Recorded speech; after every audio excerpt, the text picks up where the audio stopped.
안녕하세요. 명탐정찬이의 찬이입니다. 다들 건강한 하루 보내고 계신가요? 오늘은 2주 전에 이은 대탈출 시즌3 리뷰 그 두 번째 에피소드인 좀비 공장 편을 시작해볼까 합니다. 오늘 리뷰 역시 할말하정 방식으로 압축해서 깔끔하면서도 꼼꼼하게 정리하고 분석해보도록 할게요. 먼저 스토리 요약입니다. 대탈출 멤버들은 직감적으로 오늘의 탈출이 공포 컨셉트일 거라고 예측하면서 의문의 공간으로 향했는데요. 그들이 도착한 곳은 시체들이 잔뜩 버려진 음산하기 그지없는 의문의 폐건물이었습니다. 재료를 주어 사다리를 만들고 시체 자루에서 찾은 열쇠로 문을 열어 도착한 2층 사무실. 누군가가 일했을 것으로 추정되는 이곳 공간 속에서 멤버들은 계약서처럼 보이는 기밀 문서들을 발견합니다. 사자회라는 조직이 갱단 같은 여러 클라이언트들과 의문의 상품들을 거래하고 있는 내용을 보고 있자니 갑자기 창밖에서는 총소리가 들리기 시작하죠. 총으로 무장한 사람들이 포로 대여섯 명 정도를 묶어 어디론가 끌고 가기 시작한 것입니다. 멤버들은 이곳이 무언가 불법적인 거래를 벌이는 곳이라 예측하면서 본격적으로 탈출을 이어나갑니다. 화장실에 숨겨진 비밀 엘리베이터를 통해 1층으로 내려간 그들은 검은 천이 덮여 숨겨져 있던 좀비를 발견하는데요. 바로 그때 검은 차량 한 대가 도착하더니 방금 전 2층에서 보았던 무장한 용병들이 그들을 습격하고 맙니다. 시즌2 무간교도소 편의 교도소장이었던 구경만의 쌍둥이 동생 구경도의 진두지휘와 함께 말이죠. 구경도 일행에 의해 포박을 당한 채 멤버들이 도착한 곳은 미로처럼 보이는 공장이었습니다. 그 안에는 좀비와 각종 함정들이 도사리고 있는 무시무시한 상황. 그러나 멤버들은 사전에 확보해 두었던 지도를 이용해 역경을 헤쳐나가기 시작합니다. 몇몇 멤버들이 좀비가 될 위기도 있었지만 그들의 기지와 팀워크 덕에 미로를 무사히 빠져나가는 데 성공하게 되죠. 미로 밖으로 이어진 곳은 이병헌과 이병실 남매의 아버지 이연구 소장의 연구소였습니다.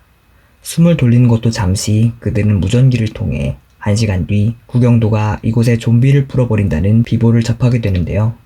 최후의 결전을 남겨둔 멤버들은 구경도가 미처 찾지 못한 좀비 방어용 아이템을 완전 무장하고 구경도 일행이 방심한 틈을 타 안전조명을 꺼버려 좀비들이 구경도 일행을 공격하게 만들면서 일명 EJ의 방식으로 반격에 성공하고 쓰러진 구경도에게서 열쇠를 찾아 무사히 연구소를 빠져나옵니다. 이렇게 마무리된 스토리는 여타 대탈출 에피소드 중에서도 가장 카타르시스를 느낄 수 있었던 스토리가 아니었나 싶은데요. 어떻게 이런 대작이 탄생할 수 있었는지 지금부터 심층적인 분석 들어가 보도록 하겠습니다. 먼저 방송으로서의 대탈출입니다. 대탈출을 꾸준히 챙겨봐온 시청자분들이라면 시즌들 속에는 연결되는 세계관이 여러 개 있다는 사실을 아실 텐데요. 이 세계관들을 대탈출 유니버스라고 부릅니다.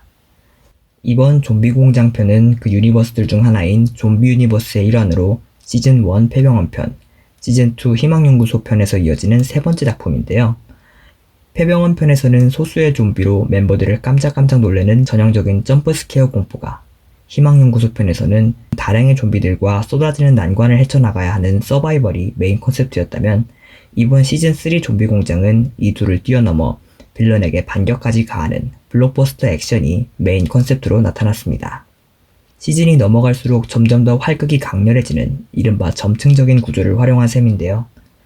이렇게 이번 에피소드가 앞선 두 좀비 시리즈보다 훨씬 큰 블록버스터급 스케일이었던 만큼 탈출 과정 역시 매우 뚜렷하고 큼직큼직한 단계들로 이루어졌습니다. 시작부터 직접 조립해서 만들어야 했던 2층짜리 대형 사다리, 단번에 한 층을 통째로 연결해주는 변기 엘리베이터, 공장 속 초대형 좀비 미로에 제일 마지막으로는 몇백 평 공간에서 펼쳐지는 최후의 결전 장면까지. 어쩌면 맨 처음 시작점이 역대급으로 층고가 높았던 창고였던 것도 이러한 연출의 일환이 아니었을까 싶네요. 이렇게 큰 규모의 탈출 중에서도 백미는 단연 공장 내부인 좀비 미로편에 있었는데요. 사전에 멤버들이 지도를 통해 이상적인 루트를 모두 숙지해두었기 때문에 미로 자체는 크게 어렵지 않았지만 그들을 가장 고난에 빠뜨리게 한 것은 열쇠를 획득하는 과정에 있었습니다. 필요한 열쇠는 총 5개로 최초의 2개는 큰 어려움 없이 바로 획득 가능하게끔 놓여 있었으나 그 이후부터 열쇠들은 반드시 좀비와 접촉 위험을 어느 정도 감수하지 않으면 획득할 수 없는 위치에 놓여 있었죠. 여기서 제작진들의 천재성이 또 한 번 드러나는데요.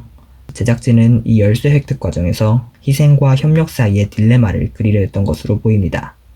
얼핏 보면 멤버 중 한 명이 눈앞의 좀비들에게 희생당하면서 열쇠를 넘겨줘야 하는 소우 시리즈가 생각나는 함정 같겠지만, 사실 잘 생각해보면 멤버들이 협력만 한다면 좀비의 시선을 돌려서 열쇠를 가져올 수 있는 구조였기 때문이죠. 물론 이를 간파하는 것은 어렵지 않았고, 의리와 팀워크를 중시하는 멤버들은 무사히 모든 열쇠를 획득해 누구도 좀비에 감염되지 않고 미로를 빠져나오는 데 성공합니다. 그리고 마지막 공간인 연구소에서는 카타르시스의 끝판왕, 구경도 조직과의 전면전이 펼쳐졌는데요. 제작진은 이 대규모의 전투를 더욱 극적으로 보여주기 위해서 연구소를 텅텅 빈 넓은 곳으로 만들어 두었습니다. 그리고 무전기를 설정상으로 자연스럽게 투입하여 멤버들이 전투 준비를 위한 시간을 확보하게끔 만든 뒤 바이러스 완치 생존자와 이 연구소장이 숨긴 방호복과 파우더 등으로 그들에게 역공의 기회를 간접적으로 제시했죠. 마지막 단 한순간 안전조명을 역이용한 공격이 신동의 비명 덕분에 더욱 극적으로 연출되면서 탈출 성공과 동시에 권선징악의 교훈을 보여줄 수 있게 되었습니다. 여기서 또 하나 꼭 언급하고 싶은 것이 바로 이 에피소드에 등장한 조연 배우들인데요. 마치 진짜를 보는 것 같은 리얼한 좀비 엑스트라들과 정말 때리고 싶을 정도로 얄미웠던 구경도의 리얼한 연기가 마지막 장면 연출에 더욱 짜릿함을 더하지 않았나 하는 생각이 머릿속에 강하게 드네요. 특히 이번 에피소드에서 MVP를 뽑자면 저는 개인적으로 멤버들이 아닌 구경도 역할을 맡았던 이분을 선정하고 싶습니다. 이렇게 이번 에피소드도 자세히 분석해보면 제작진의 천재성과 다수의 연기자의 노력이 담겨있는 하나의 역대급 블록버스터 작품이 아니었나 싶은데요. 그럼 이제부터 방송 작품이 아닌 방탈출로서 이번 에피소드는 어땠는지 살펴보도록 하겠습니다. 사실 게임으로서 이번 에피소드를 바라보자면 이번 좀비 공장 편은 절대 방탈출 게임으로는 볼 수 없을 것 같습니다. 지난 타임머신 연구실 편에서는 그래도 그나마 어느 정도 머리를 써야 하는 문제라도 있었지, 이번 에피소드에서는 후반부 보안실 비밀번호를 제외하고는 머리를 써야 하는 문제는 전혀 없었거든요. 물론 사다리나 변기 엘리베이터와 같이 특수장치로 다른 방을 이동하는 구조는 나왔지만 솔직히 이 정도 퍼즐 가지고는 방탈출 게임이라고 보기엔 많이 힘들죠. 탈출과 직접적으로 연관된 장치들도 변기 엘리베이터와 보안실 바닥 금고 정도가 전부였던 것 같습니다. 그중 먼저 변기 엘리베이터의 경우 시즌1 사설도박 장편의 엘리베이터와 상당히 흡사했고, 보안실 바닥 금고도 시즌2 폐병원 편의 비밀의 방 돌림판 장치처럼 정해진 물건을 가져다 대면 반응하는 방식이라 참신한 탈출 과정이었다고 보기엔 다소 어려울 것 같네요. 탈출의 전개 방식도 지난 타임머신 연구실 편처럼 멤버들이 자의적으로 풀고 이동하고 하는 방식이 아닌 사자회의 포박이나 구경도의 무전 등 NPC나 외부로부터의 개입을 통해 전개되는 방식이 많았습니다. 이와 유사한 에피소드를 꼽자면 시즌1의 태양요고 편이나 시즌2의 무관교도소 편을 들 수 있겠는데요. 이번 에피소드의 경우 거기에 한 발짝 더 나아가 외부 NPC들이 특정 시각에 나타나거나 하는 규칙이 전혀 없었기에 제작진들이 원하는 타이밍에 맞춰 흐름을 조절할 수 있는 에피소드가 된 건 아닐까 싶네요. 아마 블록버스터급 전개와 권선징악의 엔딩을 짜임새 있게 보여주기 위해서 이렇게 만들어진 것으로 추정됩니다. 때문에 이번 에피소드는 방탈출 게임이 아닌 한편의 좀비 영화를 보는 듯한 느낌으로 바라보는 것이 좋겠습니다. 애초에 방탈출이 메인이 아니었기 때문에 문제수가 적은 걸 가지고 이렇다 저렇다 평가하는 건 의미가 없을 것 같으니 방탈출적 측면에서의 분석은 이 정도로 짧게만 언급하고 넘어가도록 할게요. 물론 저는 정말 재밌었습니다. 정정현 PD님 충성.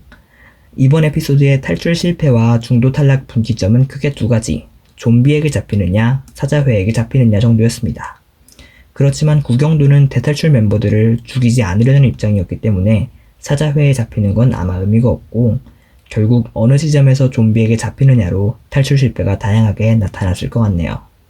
지난 희망연구소처럼 미로에서 누군가가 좀비가 되었다면 최종 전투에서 재밌는 그림이 나왔을 수도 있었을 텐데, 아쉽게도 멤버들의 탈출 역량 증가로 그런 장면은 연출되지 않았습니다. 그리고 첫 번째 에피소드와는 달리 이번 에피소드에서는 드디어 식량이 보급되었는데요. 그것도 무려 대탈출 시리즈 최초로 PPL로 들어온 상품이라고 합니다. 저도 저기 등장한 닭가슴살 참 좋아하는데요. 제조사는 랭킹닷컴으로 적절히 매콤한 맛과 쫄깃한 맛이 일품이. 자, 이렇게 해서 대탈출 시즌3 두 번째 에피소드 좀비 공장 편 분석도 이쯤에서 마무리해볼까 합니다. 이번 에피소드의 총평은 디테일보다는 스케일, 초대형 블록버스터 좀비 게임이 펼쳐졌다 정도로 요약할 수 있겠는데요. 또 이번 에피소드를 통해 대탈출 유니버스에서 좀비 세계관과 무관교도소, 부암동 저택편이 자연스럽게 연결되었으니 다음 좀비 세계관이 나온다면 또 어떤 스토리를 그려낼 수 있을지 기대를 가져보는 것도 좋을 것 같네요. 오늘도 리뷰에 제 개인적인 의견이 많으니 또 다른 재밌는 의견이 있으시다면 자유롭게 댓글 남겨주세요. 이번 주 일요일 좀비 유니버스에 이어 시즌3 세 번째 에피소드는 악령 감옥 유니버스로 찾아옵니다. 어둠의 별장편으로 추정되는 이번 에피소드는 말 그대로 암흑이 주 소재가 될 것으로 보이는데요.